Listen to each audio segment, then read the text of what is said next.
Olá, eu sou o pastor David Paniago e essa é a leitura bíblica diária desta segunda-feira, dia 10 de abril de 2023.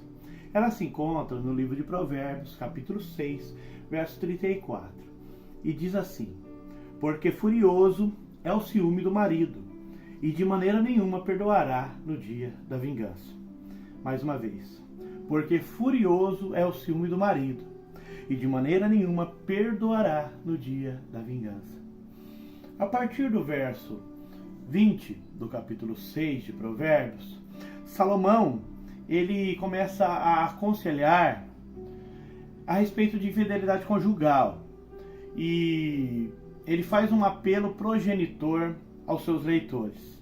E diz: Filho meu, guarda o mandamento do teu pai, e não te desvies da lei da tua mãe. E os conselhos que ele dá é: guarda-te da mulher estranha, da má mulher, das lisonjas da mulher estranha. Não cobices a sua formosura e não te prenda com seus olhos. Assim como as mulheres de hoje em dia, as mulheres antigas também pintavam suas pálpebras, seus olhos, e com o intuito de tornar as olhadelas mais sugestivas. E o texto fala de dois tipos de mulheres: a prostituta, e ele fala que a prostituta chega a se vender por um bocado de pão. E sobre a mulher casada, que ele chama essa casada de adúltera. Por quê? Porque ela é casada e mesmo assim ela olha para outros homens. Ela é casada, mas não se contém com o seu próprio marido. E pro escritor, essa mulher é mais perigosa. E o pecado dela é maior. Por quê? Porque ela já tem o seu marido que o sustenta. Eu estou falando aqui de uma família patriarcal, é Provérbios, Antigo Testamento. E mesmo tendo seu marido que fornece tudo que ela precisa, ela ainda olha para terceiros. E vai receber presentes, esse tipo de coisa. Isso é pura vaidade e luxo sensual. E o texto fala que essa mulher que é casada e se deixa paquerar por terceiros, ela é muito mais perigosa do que a prostituta. Nos versos 27 e 28, diz assim: Tomará alguém fogo no seu seio, sem que as suas vestes se queimem? Ou andará alguém sobre brasas, sem que se queimem os seus pés? Ele está falando de consequência. Uma pessoa que se envolve com uma mulher que é casada, com certeza haverá consequência. Assim como uma pessoa que põe fogo no seu peito, será que não vai queimar suas vestes? Uma pessoa que anda sobre brasa, será que não vai queimar os seus pés? Certamente queimará os pés. Certamente se queimará as suas vestes. E ele fala de alguma dessas consequências. Fala que esse homem que se envolver com essa mulher casada vai destruir a sua alma. Ele vai achar castigo e vilipêndio. Vilipêndio é desprezo. E o seu opróbrio nunca se apagará. O opróbrio é vergonha. No contexto, até o exemplo de um ladrão que tem que indenizar 7 vezes mais o que ele defraudou. Indicando que esse homem vai até ser portador de prejuízos financeiros por causa da sua transgressão. Mas no versículo 34, ele chama a atenção para o furioso ciúme do marido. Provérbios 27, 4 fala assim: o furor é cruel e a ira destruidora, mas quem resistirá diante do ciúme? O marido ultrajado, no verso 35, fala que ele não vai aceitar presentes. Ele não vai aceitar nenhum tipo de resgate. Ele vai querer que a lei se cumpra. E a lei aqui, dos tempos bíblicos, é dente por dente, olho por olho. Era a lei do talião. E o texto bíblico considera o adultério um pecado hediondo. Considera o adultério um pecado digno de morte. O adúltero e a adúltera, ele é considerado homicida. Por quê? Porque ele sabe que ele não deve adulterar, porque o adultério é punido com a morte, e mesmo assim ele adultera. Sendo assim, ele é responsável por sua própria morte.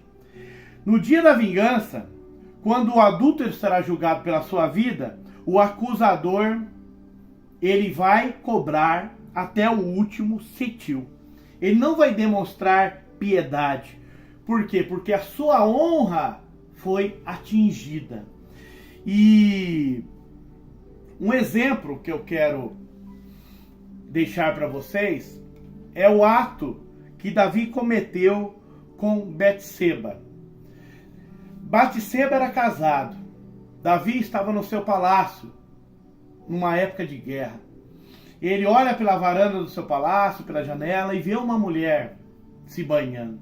Essa mulher era Betseba. Ela era esposa de um servo dele chamado Urias, que fazia parte dos seus valentes. A Bíblia fala que ela era casada e Davi tinha suas esposas. E mesmo assim Davi solicitou a presença dela e se deitou com ela. Davi achou que não tinha problema nenhum aquilo.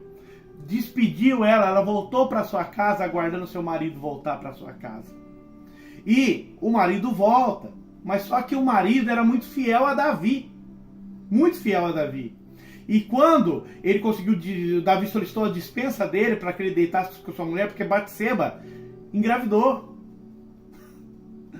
A Bíblia fala que Urias, ele não aceitou a sua dispensa e ficou ali na porta à disposição do rei. Até o rei mandando ele ir embora, deitar com a sua mulher, para ir cobrir o seu pecado. E Davi, o Salmo 42 fala que um abismo chama outro abismo.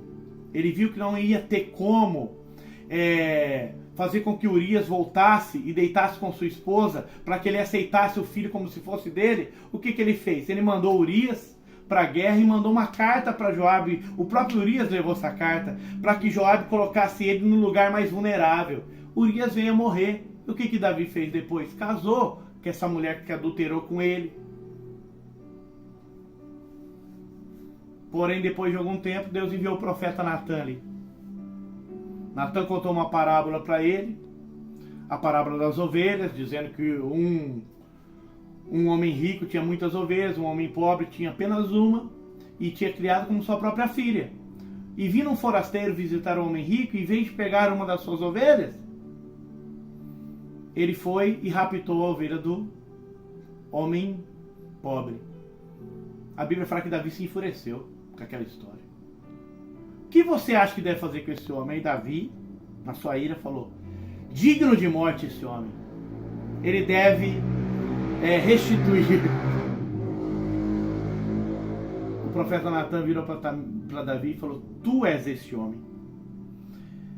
E no versículo 10 e 11 de 2 Samuel, capítulo 12, fala: agora, pois, não se apartará a espada jamais da tua casa, porquanto me desprezaste e tomaste a mulher de Urias o Heteu, para que te seja por mulher. Assim diz o Senhor: eis que suscitarei da tua mesma casa o mal sobre ti. Tomarei as tuas mulheres perante os teus olhos, e a dareis a teu próximo, o qual se deitará com suas mulheres perante este sol. Forte, né? Assim como foi lido no contexto que haverá consequências, Davi sofreu essas consequências segundo a palavra do servo de Deus Natan. A Bíblia fala que seu filho Abisalão tenta usurpar o trono. E por conselho de um homem chamado Aitofel, a Bíblia fala que ele prepara um lugar alto. E ali, como se fosse um harém, ele entra as concubinas de seu pai, mostrando que o quê? Que o pecado não ficará impune. E o que se chega à mulher do seu próximo é o mesmo que andar sobre brasas. Ele não vai ficar sem castigo. Um dia o pecado será descoberto e então virá o acerto de contas. Se você é solteiro, se você é casado, não olhe jamais para a mulher do seu próximo. Porque o dia que a conta chegar, ela vai chegar com juros e correção monetária. Deixe eu orar pela sua vida. Senhor, meu Deus e Pai, muito obrigado por mais uma oportunidade de discorrer sobre a sua palavra. Ó Pai maravilhoso, grande foi a palavra. Ela foi uma palavra muito terrível e sábia. Deus santo e maravilhoso, a todos que ouvirem esse vídeo, Pai, eu peço, Senhor Jesus, que o Senhor guarde de todo mal. Peço, Senhor Jesus Cristo, que nenhum homem venha cobiçar, Senhor, a mulher do seu próximo, para que ele não venha sofrer, Senhor Jesus, o justo castigo e essa retribuição terrível, Pai, desse acerto de contas. Ó Deus maravilhoso, afasta, Senhor, das nossas casas a vergonha. Afasta, Senhor, das nossas casas, Senhor Jesus Cristo, o escândalo. Pai santo e maravilhoso, dá prudência ao coração do teu servo, da tua serva, de todo aquele que ouve esse vídeo, para que jamais, Senhor Jesus Cristo, venha cometer o pecado de adultério que está descrito na sua lei: não cometerás adultério. Pai santo e maravilhoso, abençoa todos, em nome de Jesus.